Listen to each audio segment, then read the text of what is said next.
আজকে বিভিন্ন জায়গায় আমরা দেখতে পাই আপনারা প্রতিরোধের মুখে পড়েন, প্রতিবাদের মুখে পড়েন।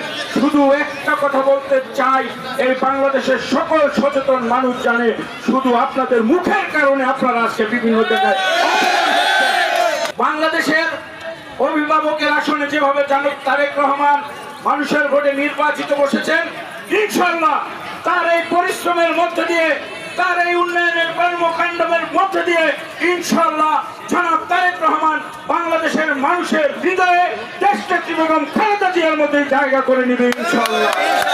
এবং ছাত্রদল যুবদলকে এই বিষয়ে আপনাদের মন্তব্য কি?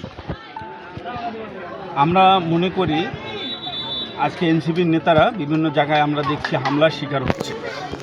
আমরা এটাও দেখছি যে ছাত্রদলের নেতৃবৃন্দ তাদেরকে ফুল দিয়ে শুভেচ্ছা জানাচ্ছে, আবার কোথাও প্রোগ্রাম হচ্ছে সেখানে ছাত্রদলের নেতৃবৃন্দ তাদেরকে পানিও দিচ্ছে।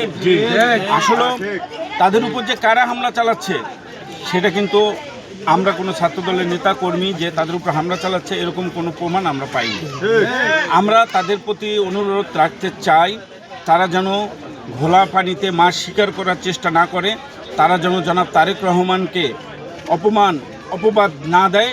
এই সব করে আমরা মনে করি তারা যে ফায়দা নেওয়ার চেষ্টা করছে সেই ফায়দা নেওয়ার সময় কিন্তু এখন না। মানুষ এটা ভালোভাবে বুঝে যে কারা কী কারণে এসব বেয়াদবিমূলক আচরণ করছে এবং তারা জনরোষে পড়েই বিএনপিকে দোষারোপ করার চেষ্টা করবে, সেটাই তাদের একটা পরিকল্পনা। আমি তাদের শুভবুদ্ধির উদয় হোক, তারা এই সব প্রক্রিয়া থেকে দূরে সরে যাক।